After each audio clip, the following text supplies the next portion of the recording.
If everyone can go ahead and take their seats, and we're going to go ahead and get started with the public testimony part of today. There will be two opportunities for public testimony today. We will have an hour right now, starting right now, and then later on today we'll have at least 2 hours more of public testimony, starting at 4:15. In addition to the opportunities to provide public testimony in this room, there is also 4 computers stations set up in the spillover rooms and also in the lobby outside this room. And if someone has a comment you would like to provide, you can just feel free to go to one of those computers and put in your comment. And there's volunteers all over with green shirts on. If you have a comment and you want to go ahead and do that, just look for one of those folks and they'll take you to where the computer is. The public testimony part of right now is fairly straightforward. If you wanted to provide a comment, you should have taken a red ticket that is out front here. And these ticket numbers were all randomly selected by a computer. And so right now there is 2 screens up, and they have the randomly picked numbers for just to start off with right now. And if you see your number up on the screen, go ahead and line up at the microphones. There is a microphone. There's a microphone on each side here. And just go ahead and line up. You don't have to go in the order of that the numbers are listed. If you see your number, just simply line up at the microphone.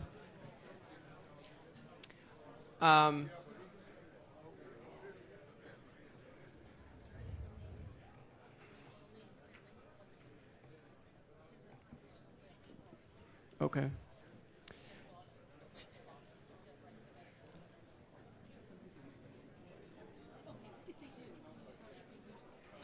Okay. When you come to the microphone, you will have 2 minutes to provide a comment. And I do ask for your cooperation in limiting your comment to 2 minutes. We have a lot of people here today, and we want to hear from as many people as possible. So we ask that you keep your comments to 2 minutes. We have a lighted timer down at the end of the table here, and it will have lighted colors from green, yellow to red, and so when you get to red, it will beep, and you know you've went over your time limit. And so again, I've asked for your cooperation on that so we can get through as many people as possible. Is there a reason why they changed the numbers from what was posted when we broke for lunch and why we were different now than we came back to it? I think they added some numbers. So the numbers that were up there before lunch are no longer on the list. I don't think that's right. I'll go check. Was your number on there? Yes, sir, it was. Go ahead and get in line then. Yep. Go ahead and get in line. So why don't we go ahead and get started. What we'll do is we'll just go back and forth to each microphone, and we'll just take your comments. I do ask that if you feel comfortable providing your name, say it very carefully so that our court reporter can have it transcribed correctly. If you don't feel comfortable providing your name, you don't have to do that. So with that, why don't we go ahead and get started, and we'll start over here. Good afternoon. My name is Chris Sanders. I'm with the United Food and Commercial Workers Union. I'm here with about 100 people from all over our union. We represent unionized grocery clerks and meat packers. I'm personally from Kentucky. Traveled all this way to speak on behalf of 20,000 grocery clerks and meat packers and on behalf of 1.3 million members of our great union across North America. I want to say the same thing here that I said in Alabama, that my brother said in Madison, Wisconsin, and what my president has been saying everywhere he goes, which is this. If we're not dealing with the retailer in these hearings, then nothing really matters. We have to deal with the monopoly that is dominating any and all other monopolies beneath it. some folks are afraid to name names in this room. I'm not. The biggest, the most troublesome of them all in retail is Walmart. Walmart, bigger than the next 3 grocery chains combined, is driving the change in the food dollar that's hurting workers, that's hurting ranchers, that's hurting producers, that's hurting the packing house companies. They take too much and they give us too little. We've got to do something about that. So I want to say to the Department of Justice, to the Department of Agriculture, and to the Federal Trade Commission, who is not here yet but needs to be in these proceedings, you've got to do something about Walmart. If we don't, all the other changes aren't really going to make much difference, and the moment isn't here. We won't have another moment like this for years and years to come. We have to do something this time. I want to say one more thing, too. If there are folks here from the industry, if there are folks here from Walmart, they should come to this microphone. They should speak out the same way that we speak out. They should speak out in front of everybody, transparent, and express themselves. Don't wait to go to Washington. Fly in, have a power lunch, do your thing, and hide behind your silk suits, your fancy cars, and your big dollars. Speak your piece in front of everybody. Express what you're feeling. That's what America's all about. Please, please, please do something about Walmart. Thank you. Sir, we do ask that when you come up, do provide your ticket so we know that you've been called on. We'll now go over here. Good afternoon. I'm Steve Moline. I'm in the Farm Division of the Iowa Attorney General's office. My boss, Attorney General Tom Miller, wants to thank Attorney General Holder and Secretary Vilsack for the opportunity to discuss these issues. We've been involved in working on issues involving access to free and open markets for livestock producers since 1995. We've been involved in many different projects in that area. One of the things we were involved with was developing a Model Producer Protection Act, which provided a series of protections for livestock producers that were engaged as contract producers for processors and other integrators. That act has not been fully adopted by any state. Several parts have been adopted in Iowa. Also, in the 2008 Farm Bill, several portions of the protections included in the Model Producer Protection Act were included as part of that act. In addition, the new rules proposed by GIPSA include additional protections that were included in the Model Producer Protection Act, and we are supportive of those provisions. Finally, in 2003, our state was sued by Smithfield Foods in a constitutional challenge of our corporate farming statute, specifically the provision that prevented processors from being engaged in contract production in Iowa. After about 5 years of litigation, we resolved that suit with a settlement pursuant to which Smithfield agreed to voluntarily implement most of the provisions of the Model Producer Protection Act with regard to their contract producers in Iowa. Shortly after that, Tyson Foods, Cargill, and Hormel entered into similar consent decrees with our office, whereby they agreed to live by the protections in the Model Producer Protection Act with regard to their contract producers in Iowa. Since that time, I wanted to point out, because we hear a lot today about how those provisions may stifle certain portions of the livestock sector.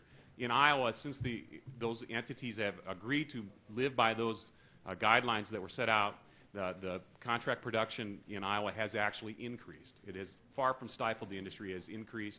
We have more contract production in Iowa now than we have had at any time in history.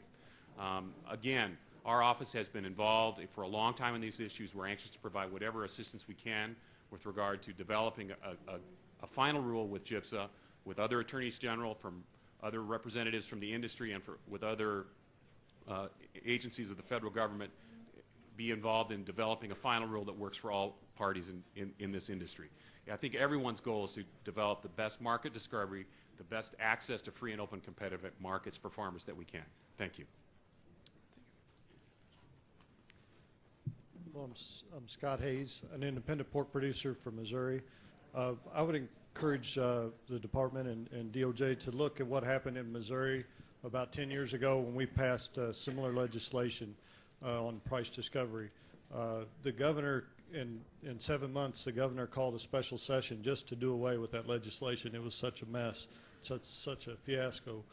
But in that period, we lost the only packing plant that was killing independent hogs, independent producers' pigs. The University of Missouri says that pork producers in Missouri lost $5 per pig during that period, and that continues to cost us now because we have to ship our pigs farther away. The other thing I'd like to say is it's my understanding from the World Health Organization that we have to double the food supply worldwide in the next 40 years. That's going to provide a lot of opportunity for young folks. It's going to provide a lot of opportunity for people like myself. There's no one in the world that can do a better job of producing pigs than we can right here. So I asked the department to just leave us alone and let us produce. Don't raise the cost of our production where the foreign countries can out produce us. Thank you. Thank you. I just one quick point. If someone is in a spillover room and they see their number up on the screens, they can go ahead and come in and line up at the microphone. Go ahead.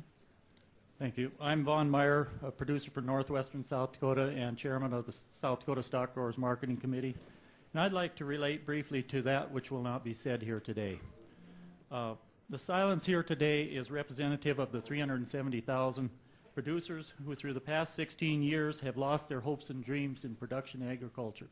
That silence is also for the 500,000 family members that saw their last hopes and dreams of their ranch in their rearview mirrors. That silence is also from the 215,000 Main Street businesses that have exited our small towns in the last decade. This issue is not about organizations against organizations or producers versus feeders, packers, and retailers. We are here today to strengthen the previous rules in order to rebuild America's largest industry, family agriculture. A rebuilding that once again will put the laughter and prosperity into our small towns. A prosperity that will carry into our major cities and to the footsteps of our capital. A prosperity that will rebuild the foundation of this great country that it was once founded upon. And a prosperity that's also a prerequisite for our national security and our industrial superiority of the United States of America. Mr. Secretary and Mr. Butler, on behalf of the South Dakota stock growers, I thank you for the once-in-a-lifetime opportunity to stand here before you today and witness the rebirth of family agriculture. And as a member of the South Dakota stock growers, we proudly support your endeavors. Now, I have one more quick question somebody answered in relation to Secretary Vilsack's comment on developing foreign markets. As a member of our South Dakota Beef Council, I applaud his efforts, and we work hard to develop those markets, and we can sure help in developing those markets. However, that's as far as we can go. We do not have control of those foreign markets just like we do in our U.S. markets. Those markets are all controlled by the same people that are controlling us here domestically. Thank you.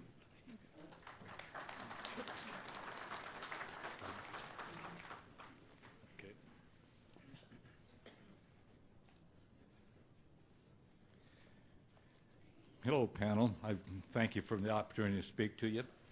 My name is James Hoffman, Fort Pierce, South Dakota. I'm a cow and calf operation on the ranch. And it all boils down to profitability to keep the farmer and the rancher on his land. And some of the things that sort of took this profitability away is interstate eliminating of small packing houses. Where in South Dakota we got 3 or 4 states right around here, Nebraska and Iowa. In Nebraska, a small butcher cannot sell his product across the line, which is a great handicap for the smaller towns. Same way with our marketing our cattle, where it's been stated before, where you got 1 day or 1 hour or 15 minutes to make up your mind whether you're going to sell or not. And packer ownership. When they got ownership, they can control everybody else, because when the price is high, they'll buy their own and sell them. When the prices are low, they'll buy your cattle. And another thing that several of our stockers went to court. Again, one of them incident was against IBP, and they beat them. And jury awarded the stock growers or the stock producers a large sum of money. And the judge says, I can't know how to divide that up, so we'll throw it out. Well, what good is our justice system with our jury of 12 people and a judge overrules? I call that dictatorship. And I'll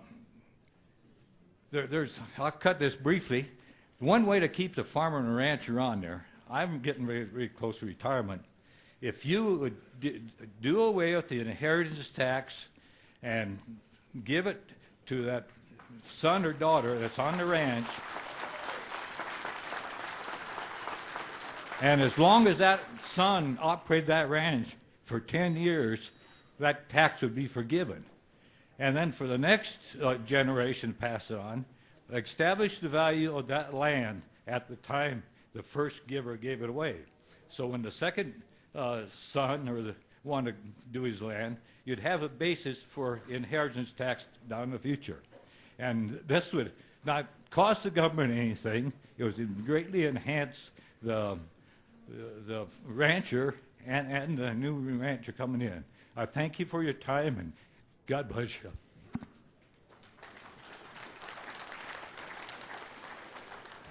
Thank you very much. My name's Richard Snedden, and I'm a cattle producer there in California. And I'm here to defend the cash cattle market. The cash market's reported to be approximately 50% of the total market. This cash market's already thin as a result of the structure of the industry and the number of outliers which do not reflect the true market. The only way to protect the cash market is to halt the growth of captive supplies and possibly even roll back the practice. As it should be, the language of Section 2A and B of the Packers and Stockyards Act does not require the finding of harm to the industry. The definitions and clarifications found in the new proposed regulations attempt to make that clear. I am here to support the adoption of the proposed rules and regulations. However, some small adjustments might be necessary after some of the things I've heard today. However, how is it that if I strong-arm someone out in the hall, I could be put in jail? But to receive just and due compensation for my hard work and efforts, I have to prove that there is a injury to the industry and not just to myself. That's a pretty ridiculous test to overcome. So I would appreciate your consideration of these new proposals, and I thank you for your time and your presence here. Thank you.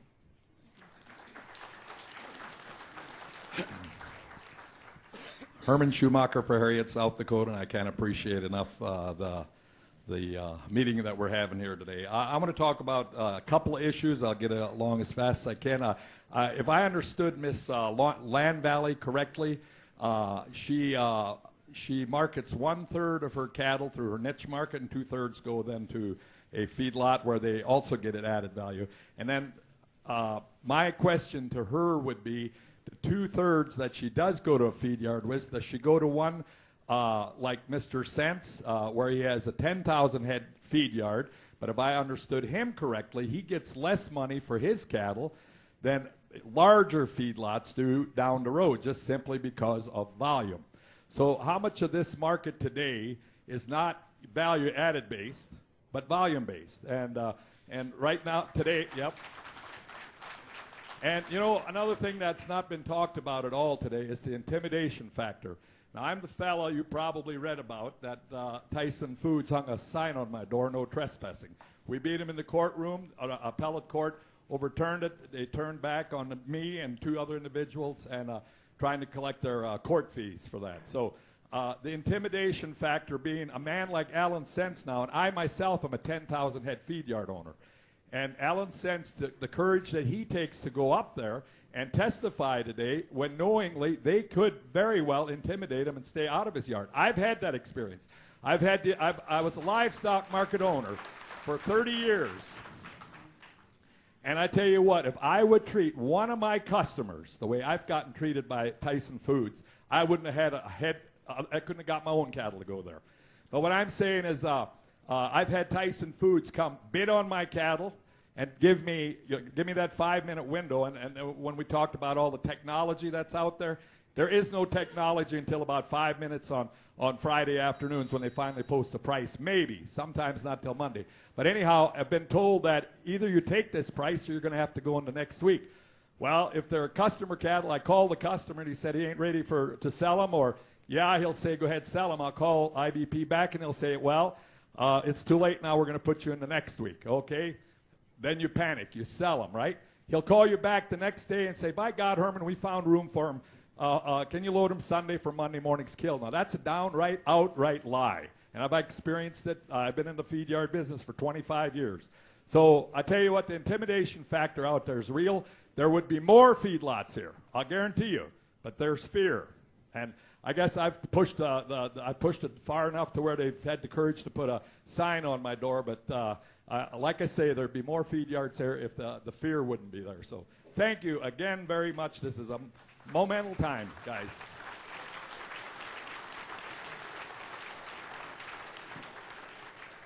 Mr. Secretary, my name is John Weber.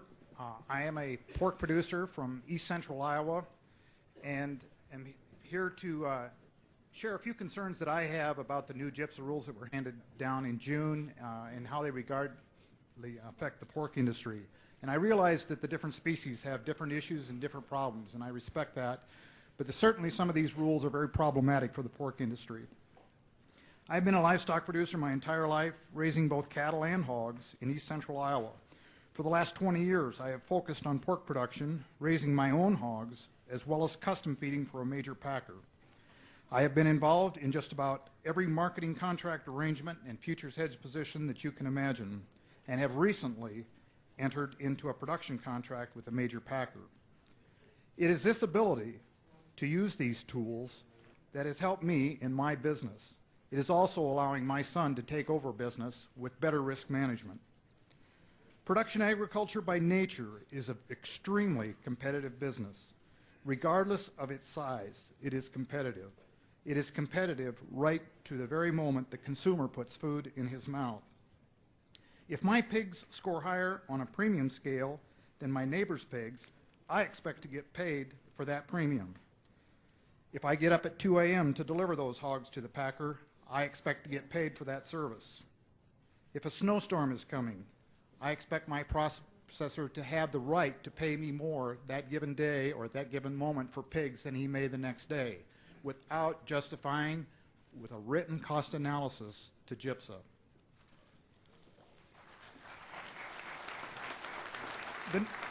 The new rules will make it difficult, if not impossible, to negotiate these types of premiums.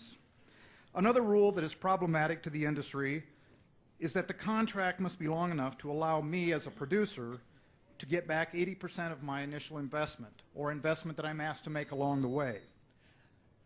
That may be fine and dandy for some producers, but not in every case.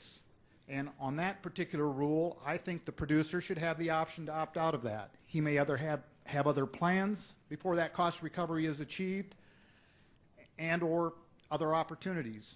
So the producer would need the opportunity at least to opt out of that particular clause. As I look at this rule from the other side, as a pig owner, I'm going to say that if I have to guarantee a producer 80% of his initial investment back, I will just build the building myself. This rule alone will further vertically integrate the industry and eliminate a lot of producers across the country. Combine this with all the paperwork, administration, and work, the legal liabilities that these vague rules imply, I'm afraid you will achieve a far greater rate of vertical integration than we have at this point in time. Thank you.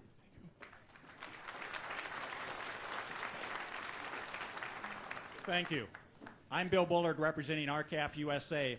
And by design, U.S. cattle producers are currently caught in a classic catch-22 situation. Cattle producers are leaving the cash market at an alarming rate. They're doing this because the cash market has persistently produced prices too low to cover their costs of production. These producers have exited the cash market to seek out alternatives. Many have entered alternative marketing arrangements and formula contracts. This remains the only game in town in order to beat this dysfunctional cash market that was persistently producing low prices.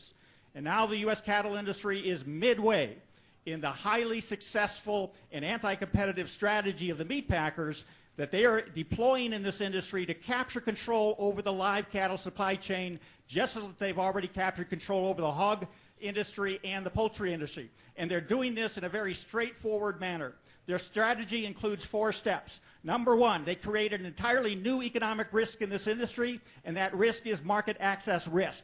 The markets by virtue, or the packers by virtue of their market control, a handful of them are controlling who does and who does not have timely access to the marketplace when these perishable animals are ready for slaughter.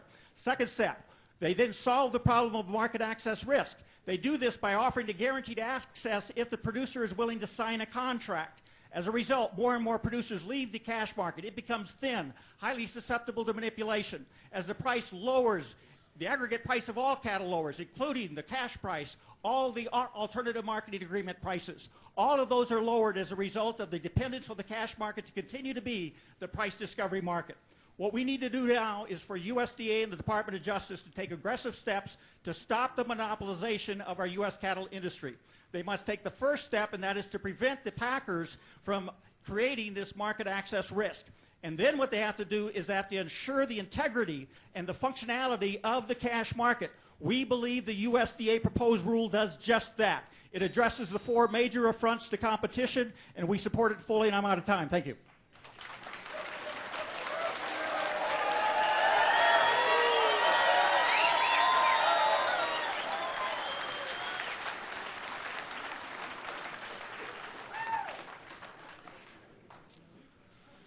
Thank you. My name is Mark Smith, and I'm president of the Kansas Livestock Association. Our organization was formed in 1894 and represents all cattle industry segments from seed stock, cow-calf, cattle feeders, land managers, and diversified farming operations. The Kansas livestock industry in the state of Kansas is very important to our producers and also the state. We have 70,000 meat production workers in the state of Kansas. The Kansas livestock industry supports over $10 billion of economic impact to our state. So this issue, this topic of this workshop is also very incredibly important to our state, and not only to the producers of the state of Kansas and the members of the Kansas Livestock Association. We have a lot of concerns with these rules. We are asking that GIPSA and the USDA do a serious economic analysis of all what can happen with these rules. We believe that there are a lot of vague answers, a lot of vague rules that can have serious impacts to the livelihood of the farmers and ranchers on this land. Our initial analysis shows that it's going to have negative impacts. So, as this regulation is in its current form, we oppose this regulation. We believe that it's going to lead to further negative impacts of our industry. I'm a small farmer, small cattleman. I produce cattle for U.S. Premium Beef. I'm a member of U.S. Premium Beef. I also sell in the cash market. I also sell in formulated markets. I'm feeding cattle in other feed yards.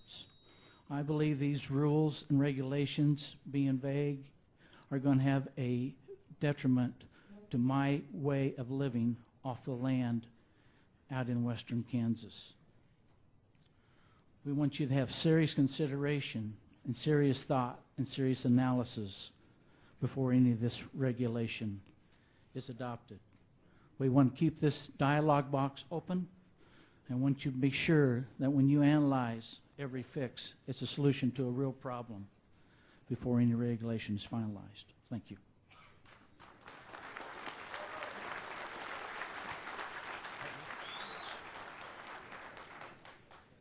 My name is Tim Henning. I'm from Adrian, Minnesota. I am a fourth and final generation farmer from southwest Minnesota.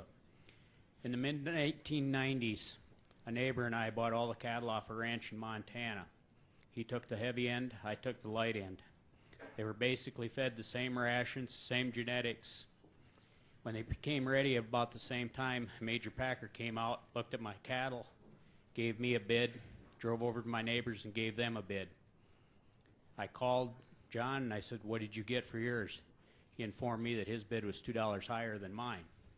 When I called the Packer buyer and questioned him, his comment was, "What do you got, a damn hotline between the two places?" After pressuring him, he openly admitted that the reason that John got more than I did was because he'll sell him 20 loads of cattle in the next year and I'll only sell him 2. So I joined a marketing group. Oh, let me back up a minute. That was the last time that Packer and I were able to do business. Not by my choice, by his. My cattle were either not what he was looking for, or the bid was ridiculously low, or he just was out of the market. So I joined a marketing group. We formed a niche market on the East Coast with a packing plant there. Took the choice roast, the steaks out, went to high-end restaurants. Balance went into hamburger. That was bought out by another packer. That niche market died. Last week, my marketing group was indirectly informed through innuendos and other means that if we showed up at this meeting, they may or may not be able to buy our cattle in the future. My question to you is, if these GIPSA rules are not enforced, if the Packer and Stockyards Act is not enforced, where will I be able to sell my cattle? Who will stand up for me if you don't? Thank you.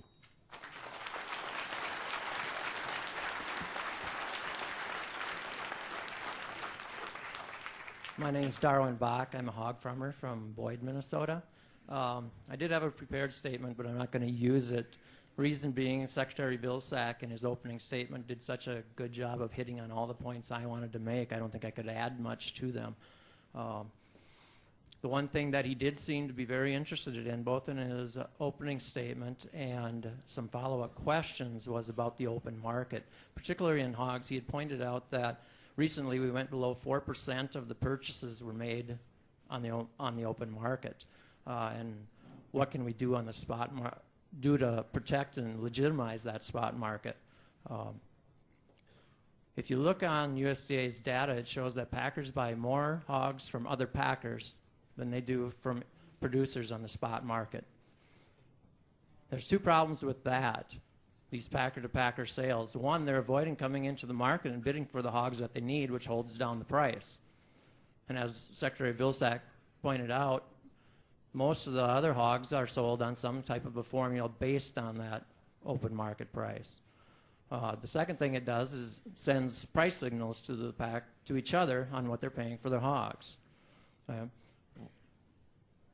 He came out in the question session, he asked what can be done to try and help the open market, to make it a viable, open, and competitive market. My answer is to ban these packer-to-packer sales. Implement the GIPSA rule. Now, I hear a lot of complaints from the packer producer groups about the vagueness in the rules. My question is, what are the rules now, if not extremely vague or non-existent? I mean, they're there, they're just not, they're so vague that that's been what the problem is, and that was the directive of Congress to clarify these rules. If they need some further small clarifications, do it. But implement the rule, because if you do not, independent hog producers will be gone before this term is up of Secretary Vilsack and the rest of the administration. Thank you.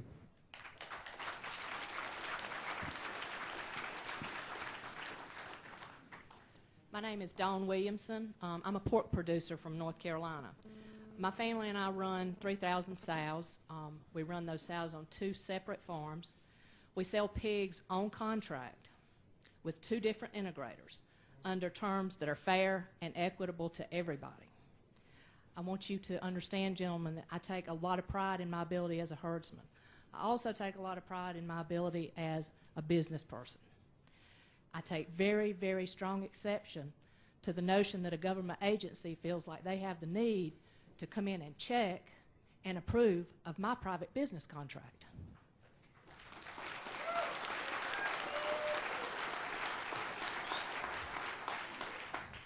As an aside to that, I particularly don't want my business published on the USDA website. That's a matter of my private business, not for the world to see. The proposed GIPSA rule, as it's written, is vague and it overreaches its intent. It's potentially harmful to my industry, to my farm, and to my family's financial future. And I would ask that USDA withdraws it, go back to the table, and try again.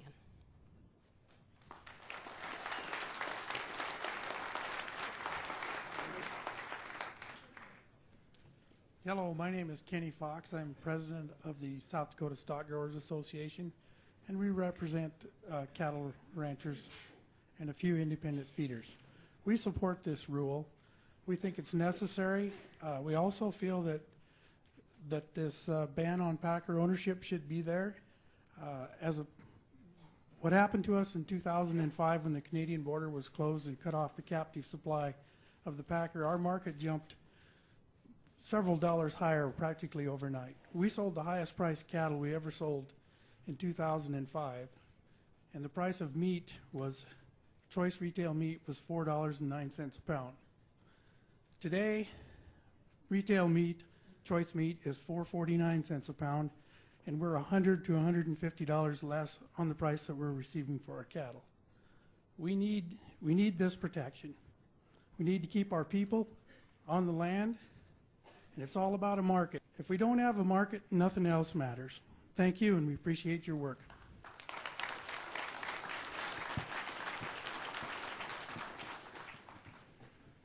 My name is Don Herzog, independent producer from very rural Montana. And the way this rule is written is vague, and I don't think there's any argument about that. There's a lot of agreement here today that it is vague. And we've had people analyzing this, ourselves and even an attorney. What does it mean? We have not gotten a definite answer because no one's sure. And so we don't know what it means to our future.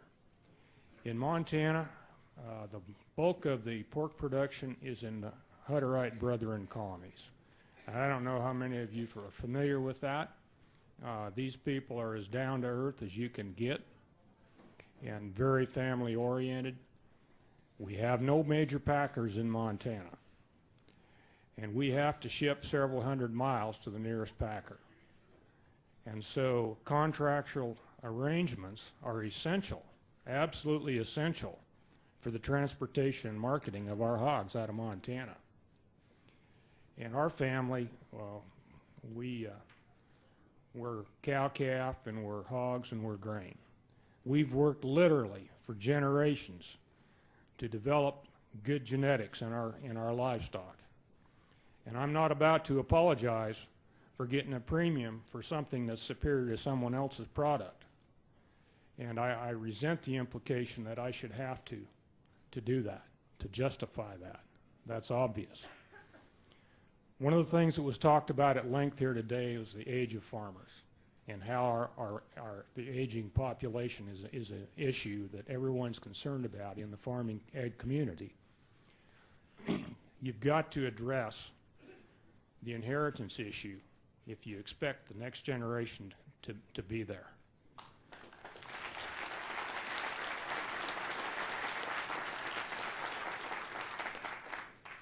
I don't think it's fair for you to take half of what several generations have worked for in our family in the form of inheritance tax and give it to someone who won't work.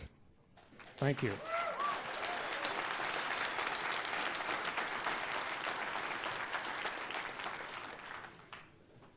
Gentlemen, I'm Lewis Day from Valentine, Nebraska, and I'd like to have you folks up there in front look out here, and I'd like to thank all you people that have made the effort. And you got to realize most of these people are here on their own dime. Some of them traveled several days. Some of them worked all day yesterday, drove all night, and are here to make a difference for their future and their children's future and this country's future. Thank you all for making that effort. I think it'll bear fruit. Mr. Butler, they've sent you out several times, and I've heard you talk. And I guess one reason why I'm here is because I was a little skeptical.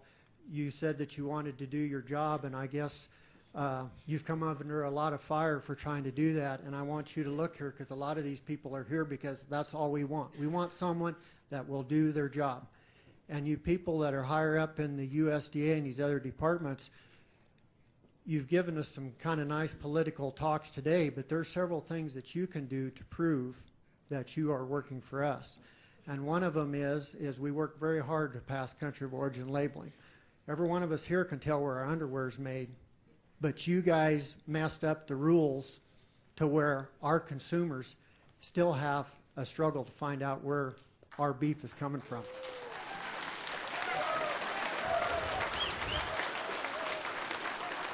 The other thing is something you could do right away to prove that you are here working for us is many of us has taken money away from our operations and our family trying to force you to do your job and protecting our herds and our livelihoods from foreign diseases.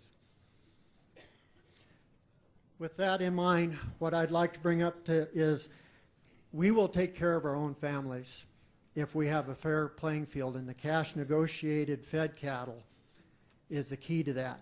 And if you don't believe me, you just go buy a pen of cattle, feed them out, and try to deal with that handful of packers and let them know who you are. And gentlemen, you will get an education of why we're all here. I want to highlight the seriousness of this and the amount of money that's at stake here, and why we're all here and why we are having trouble feeding our families. Do you realize in Nebraska alone, for every 50 cents that this market can be controlled, in 2007, Nebraska alone fed out 5,130,000 head. If they average 1,250 pounds, that's $6.25 a head. But every 50 cents is 32 million. That's real stimulus. The other thing is we had in 2003, the good Lord's given us some hints of the opportunity that's there. Because of BSE being found in the Canadian cattle herd, the good Lord showed us the opportunity. And I'll go further on what Kenny said. It's documented proof. I've got records at home from the extension agent in Nebraska. In 5 months, from the time they lost 5% of the cattle used to control our cash negotiated cattle, Nebraska increased $25 a hundred. Thank you.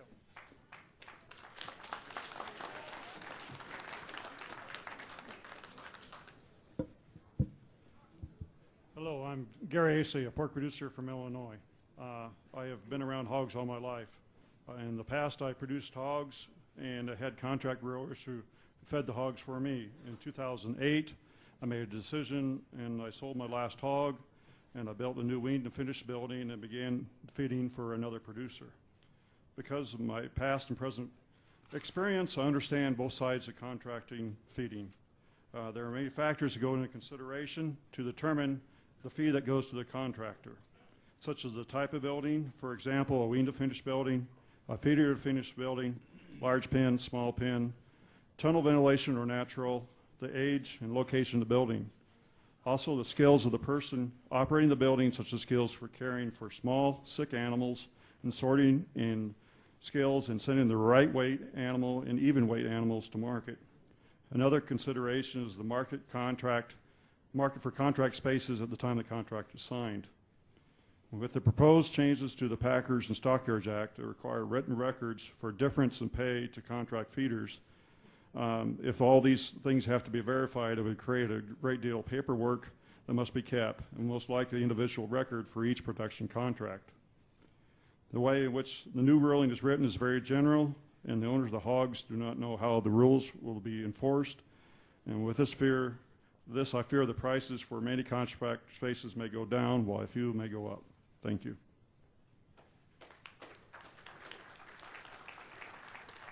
My name's Bo Kazar. I manage a feed yard in the Texas Panhandle. I'm also a shareholder in that feed yard. Our group owns a major interest in a small cow kill plant at Booker, Texas, Preferred Beef Group. Preferred kills 160 to 180,000 cows a year.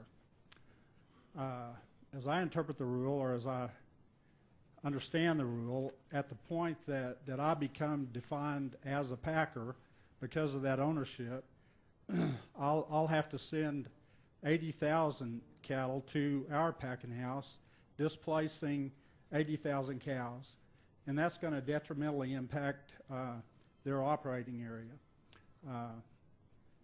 Small and large producers are going to be damaged and hurt because of that. I maintain and have secured certifications for verified natural, NHTC, source and age verified cattle. I sell cattle to 5 packers. I'm not limited in what I can do. I negotiate most of those prices. I do sell some top of the week cattle, but I have a choice, and I choose to do that, and I feel like it's good for my business, good for me personally.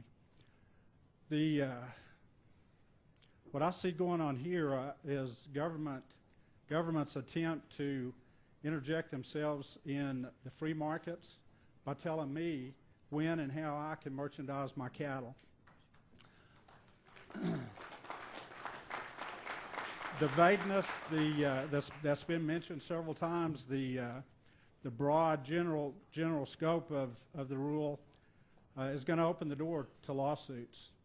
It's an opportunity for trial lawyers. It's going to really interfere with our business. I see a lot. I have just a few more points.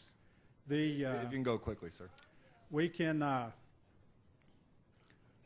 It goes beyond the directive of the 2008 Farm Bill. It goes against court rulings that have already been documented. When we can freely sue because we feel like we've been mistreated, the price differentiation based on value is going to go away. We're going back 30 years, and if you look at a chart 30 years ago, we're in a declining demand for our cattle. It's because sir, we didn't have good sir. quality.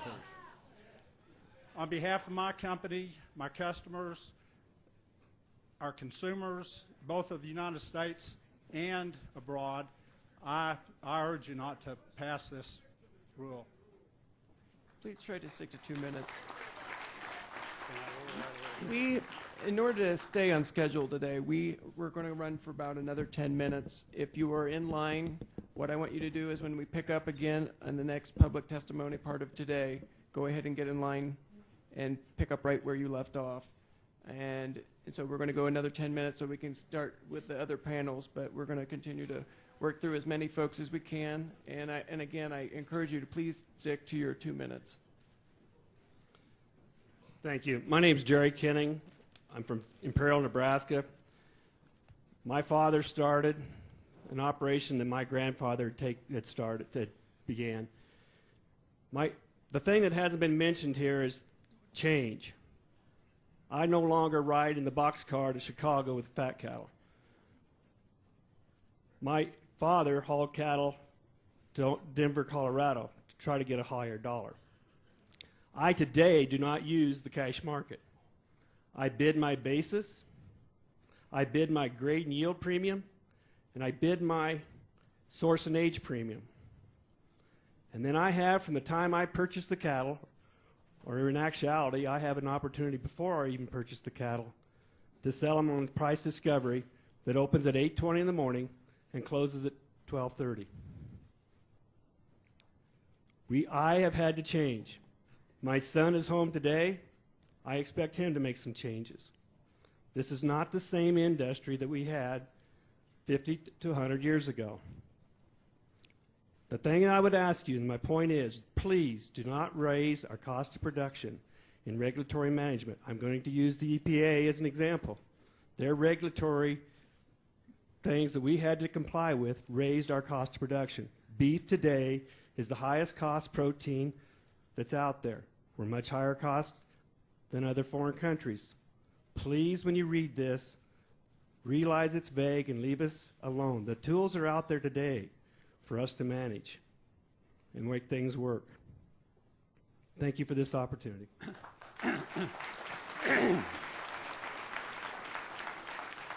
Thank you. My name is Paul Engler.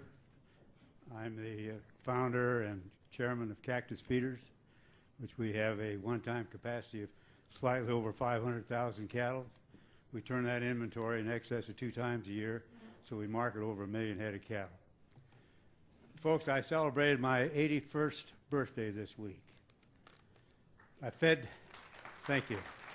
Thank you. I'm still going at it strong. I'm very, very sensitive about not only the industry today, but the future of the industry. I borrowed the money and bought my first cattle when I was 12 years old. And if you subtract 12 from 81, I believe you come up with 69 years of experience in the business. And I've been in every sector of the business, from the cow-calf all the way through the cattle feeding, even the meat packing. I've also had experience in foreign countries, and both in ranching and in cattle feeding and meat packing. So I think I would qualify as an experienced speaker. Now, when I studied this rule, I read it and reread it and reread it, and I couldn't believe really what I was reading, insofar as what I thought the impact if that rule was implemented, in our industry today, what harm would result. And so I got to thinking a little bit about it, and I'm going to run a little scenario by you, and look, it's fiction right at this point. But if there was a terrorist organization that wanted to do irreparable harm to our industry, irreparable harm, instead of going out and dropping virus, say for instance in a feed yard, FMD and so on and so forth, they're going to attack the industry from an economic standpoint. And if you could look at a scenario where the USDA and more specifically GIPS's offices were infiltrated by these terrorists, and what kind of a plan that they would come up with to do that irreparable harm to the industry. Okay. Obviously not. All they'd have to do, all that terrorist organization have to do, is follow through with the plans that this rule is calling for. So folks, be very, very careful. Don't ask for a little bit more than what you might expect that you're going to get. You go back in history. Mr. Engler, if you could finish up. Okay. I suffered through thank you very much. I suffered through the price freeze, 1972. We have a lot of people in line that okay, Jerry Heard Herzog. Well, thank you very much. I thought perhaps my age might make me give me a little deference on the deal. Okay. Folks, I've been in tougher places than this, I can assure you that. Okay, thank you.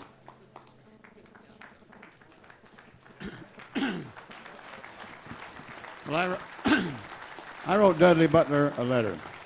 My name is Johnny Smith, and I'm in the cattle business through an auction market and ranch. For 15 years, I've led the fight to get big major corporations to obey the Packers and Stockyards Act. All we want is fair treatment. In 1980, a thing called deregulation came into effect. The effect we were told was to take government out of agriculture. What it did was turn a bunch of greedy monster corporations loose on unsuspecting producers, both in the packing industry and the grain industry. In the fat cattle industry, they have 4 packers that control 90% of the fat cattle industry. Number 1 is Tyson with 11 packing plants, killing 35,000 head a day. Cargill has 8 packing plants, killing 28,000 head a day. JBS has 8 packing plants, and they kill 25,000 head a day. National Beef has 3 packing plants and kill 13,000. Why should our industry be controlled by essentially 4 entities? This has taken all of the competition out of our industry. Why should one entity be allowed to control more than 2 packing plants? This destroys all competition because 4 entities know how to cooperate with each other in a shared monopoly. What this has done in the past 30 years has almost destroyed our cattle industry. The only competition we have in the cattle industry anymore is individual feedlots and individual cattlemen feeding livestock. This is not the way in the fat cattle industry. There's no competition. The same goes for elevators and grain companies. The huge grain companies are continually ripping off farmers. For example, in the winter wheat industry, there's huge deductions on protein if it's under 12%. This year our crops were very good, but the protein is low, so the elevators take advantage of that and beat the price back tremendously. Yet, can you tell me anywhere on a box of cereal that it says low protein grain? Over the years, we have continually tried to make the packers and grain companies adhere to the Packers and Stockyards Act. In 1980, deregulation came in and the P&S Act was thrown into garbage. Since 1921, it was the law of the land. It's very simple. The P&S Act is made up of right is right and wrong is wrong. Yet in the last 30 years, USDA and the Attorney General, neither one has done a damn thing to try to control the monopolies in the agriculture industry. Isn't it about time that Americans stood up for Americans? Our whole country has turned into a corporate wreck. When Dubai tried to buy our seaports, there was a loud outcry to keep them owned by the U.S. Then we found out that they were owned by the British already. Our cement plants are owned by Mexican companies. Hey, Mr. Smith, we're trying to keep it fair here. If you could own our finish up. railroads. Just 1 second, my friend. The Chinese outsource most of our industry, and most recently a Brazilian company, JBS, was wanting a captive supply over 1 million head of feeder cattle.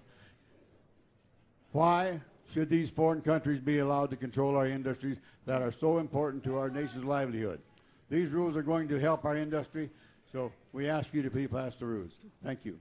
Thank you.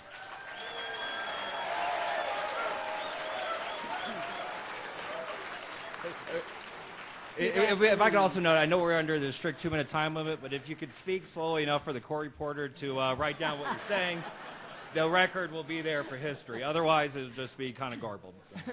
Good afternoon. My name's Olive Valdez, and I'm from a small community, Antonito, Colorado. We're 5 miles from the New Mexico state line. My husband and I were cattle producers. We were missionaries in a sense because we were going to produce the best product anyone had ever seen.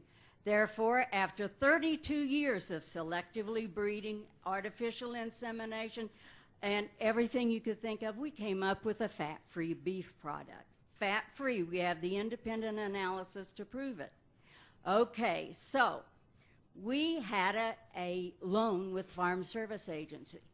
We went into the agency and said, we need to continue our loan. And they said, well, we're not going to be able to carry that loan any longer for you. You're going to have to go to the bank and get a guaranteed loan. Well, so we had the 4% loan. We figured it couldn't be too bad. We went to the bank and they told us, well, we'll give you a guaranteed loan, but it's going to cost you 14%.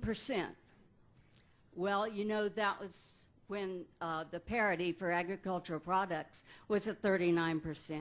So this is the reason for my message today. We're involved in a lawsuit, Garcia versus Vilsack. 67% of Hispanic voters supported President Obama. We were proud to do so. Now, as a result of years of discrimination, we are defendants in a lawsuit against USDA. We have been offered a settlement that is a trivialization of our damages. This proposed settlement is 1/2 of that awarded to black farmers. Our suffering's real, and it's devastating. We have lost homes and family lands due to USDA discrimination. Injustice is injustice, no matter where it occurs. Please remember us. We stuck up for you when you needed us. Please stick up for us. Correct this injustice. Thank you.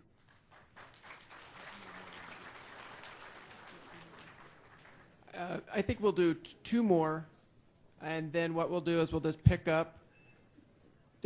When we pick up again for the next public testimony part of the today, just go ahead and just come right back where you were. We want to hear from you that were already in line, but we also want to hear from as many people as we possibly can. And so we're going to do 2 more, and then to keep on schedule, we're going to run through do our 2 more panels, and then go right back into listening to your comments. And so I'll pick it up over here. Hello, I'm Dave Shireen from southwestern Minnesota. I'm a livestock producer, pork producer from southwest Minnesota. For 25 years, I've worked on changing my operation to improve with the industry. And it's taken a lot of work, it's taken a lot of money. And one of the ways that I've done that is as I've grown in livestock, I've found people that will build barns for me and keeps them in business as well as myself. They share the barn risk, I share the livestock risk. As I went through time, we decided we needed a better marketing plan. So we went to a group of people from Midwestern United States, and we went to work and we built a plant called Triumph Foods today I have part of my pigs that go to Triumph Foods, part of them that go to 3 other packers in the upper Midwest. What I find out today is, guess what? I'm the dirty packer. According to the GIPSA rules that are written, I'm the packer that has to turn around and say, you know what, just because I don't have money enough to buy all my shares and put all my pigs in Triumph Foods today, I either got to sell out of Triumph Foods or reduce my pork production. And the other problem that I have with the GIPSA rules, if my livestock people that the young farmer that builds the barn does improvements to that barn, now I must guarantee that I'm going to pay 80% of that back to him in some form or fashion, the way I read the GIPSA rules. Well, guess what, guys? My banker won't allow that to happen. He's going to turn around and say, Dave, either you build your own barns and take that risk, because then you have equity risk as you pay for them, or get out of the business. You haven't got the money to follow through. So please, guys, as you look at these GIPSA rules, keep pork out of it. It's working well the way it is. I've changed and done everything I could. So leave us alone in pork production. Thank you.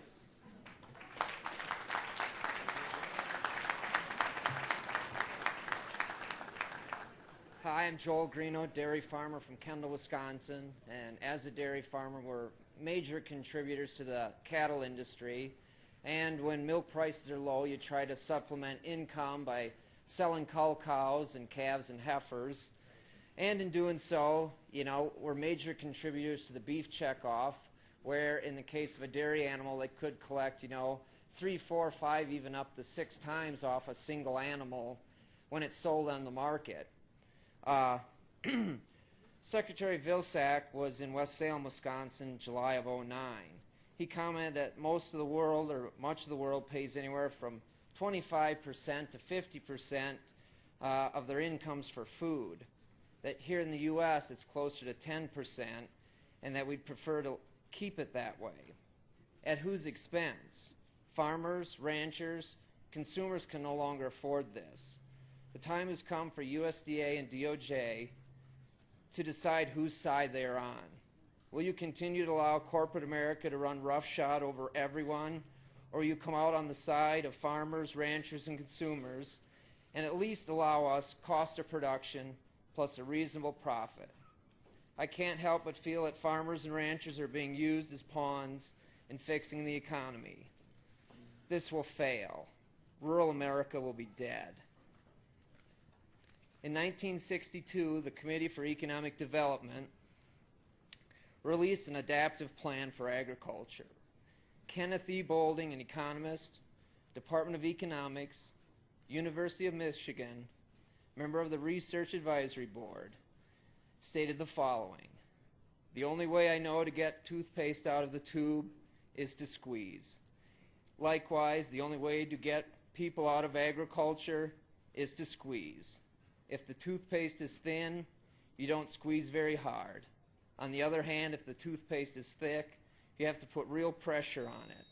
If you can't get people out of agriculture easily, you're going to have to do farmers severe injustice in order to solve the problem of allocation.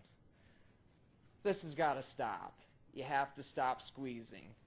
You got to wonder how much of this is by design. Sir, if you could finish up. Absolutely. And how much is just mere circumstance. But implement the GIPSA rules and enforce Packers and Stockyards. Thank you. We will now go ahead and start our next panel. If